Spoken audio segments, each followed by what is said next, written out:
How the Whale Got His Throat, from Rudyard Kipling's Just So Stories, retold and illustrated by Shoo Rayner.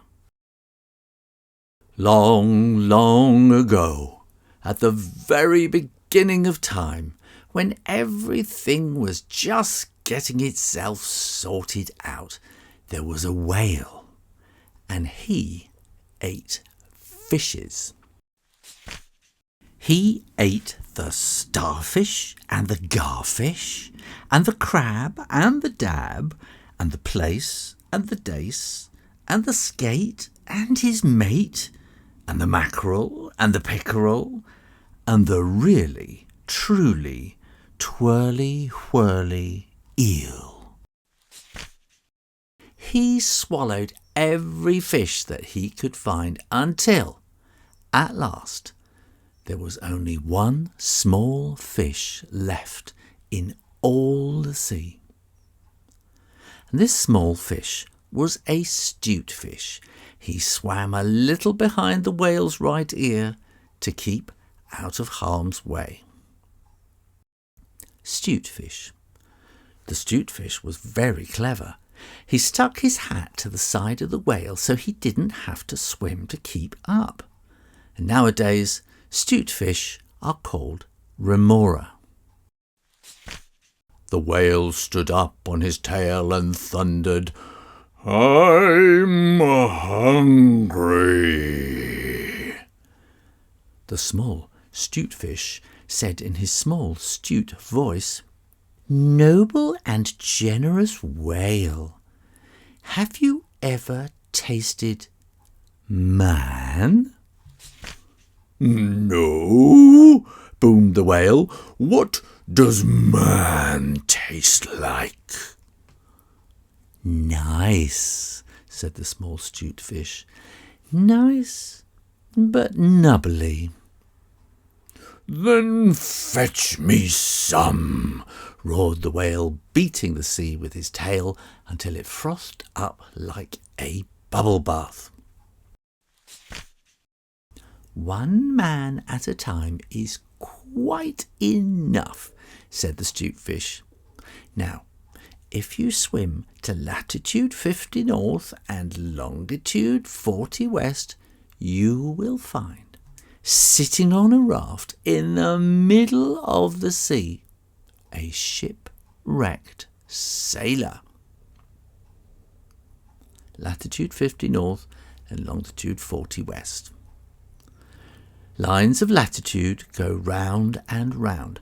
Lines of longitude go up and down. Latitude 50 north and longitude 40 west lies in the furthest middle of nowhere. "What does he look like?" asked the whale. "He is wearing a pair of blue shorts held up with string," said the Stute fish, "and in his back pocket he has a small but very useful penknife." The whale started swimming. But, continued the Stute fish, I think it's only fair to tell you that the sailor is a man of infinite resource and sagacity." The whale did not reply. He swam and swam as fast as he could swim. When he came to latitude 50 north, longitude 40 west, he found the shipwrecked sailor sitting on a raft in the middle of the sea, just as the Stute fish had said. The sailor was wearing a pair of blue shorts held up with string, and in his back pocket he had a small but very useful penknife.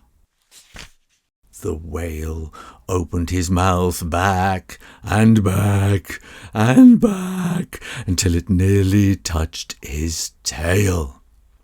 He swallowed the sailor, and the raft he was sitting on, and his blue shorts which were tied up with string, and the small but very useful penknife that was in his back pocket.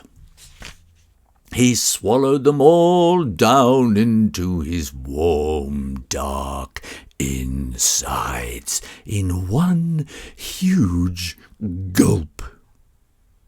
And then he smacked his lips twice and turned round 3 times on his tail.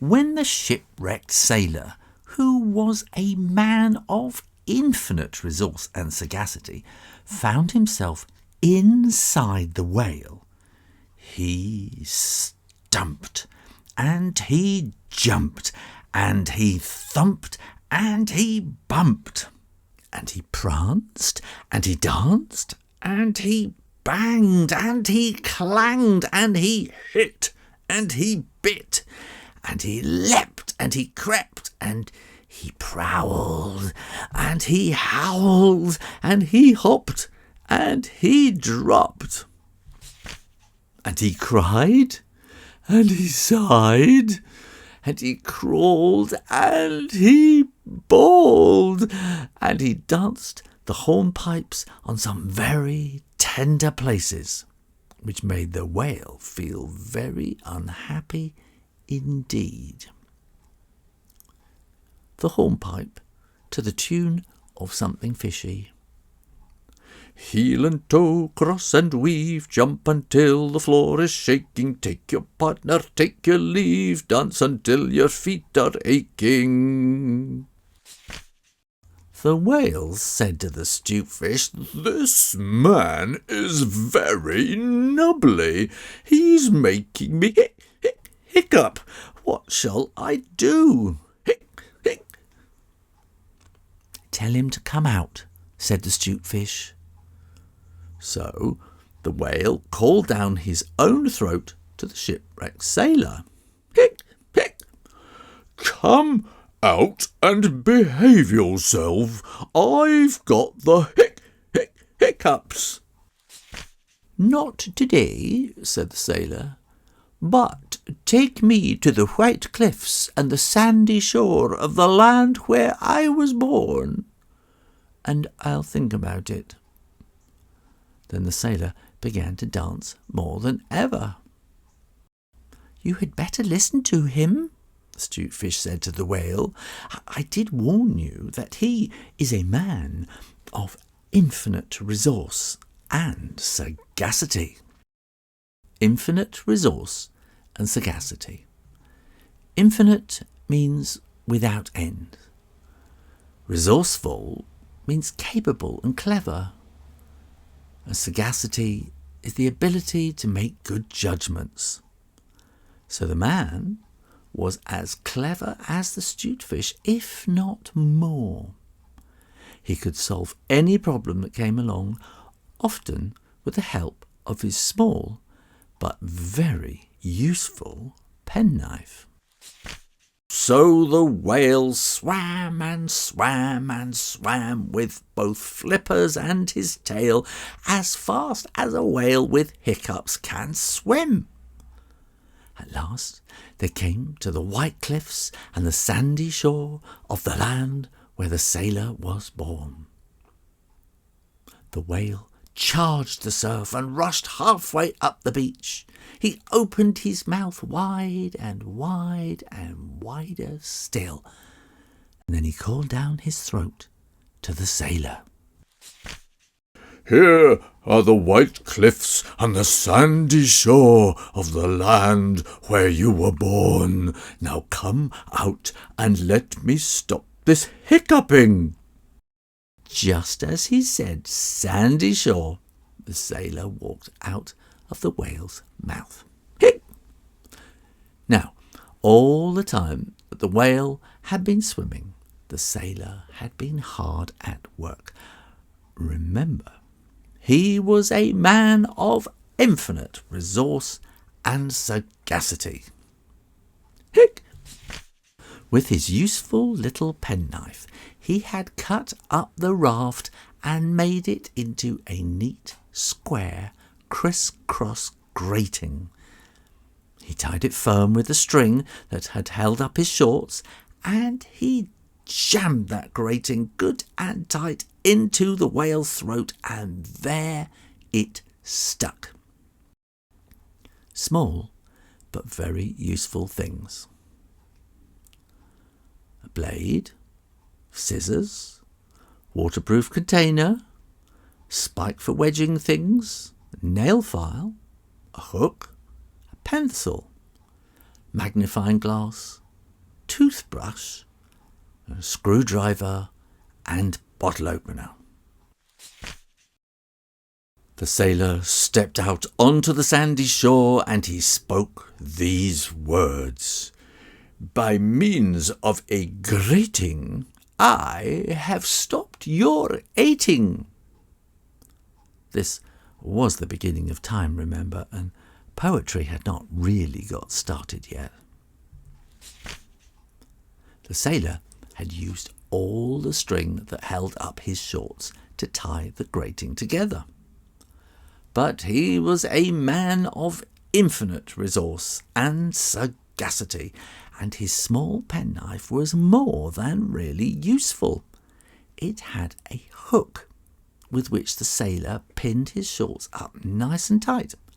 Otherwise, they would have fallen down upon the sandy shore, for the sailor was thin from eating only dry biscuits for the last 3 weeks. The sailor went home, he got married, and lived happily ever after. And so did the whale. But from that day on, the grating in the whale's throat, which he could neither cough up nor swallow down, stopped him eating anything but very, very small fish.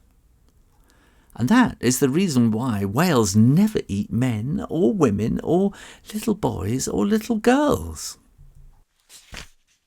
The small Stutefish went and hid himself in the mud off the coast of equatorial Africa. He was afraid that the whale might be angry with him, which he was.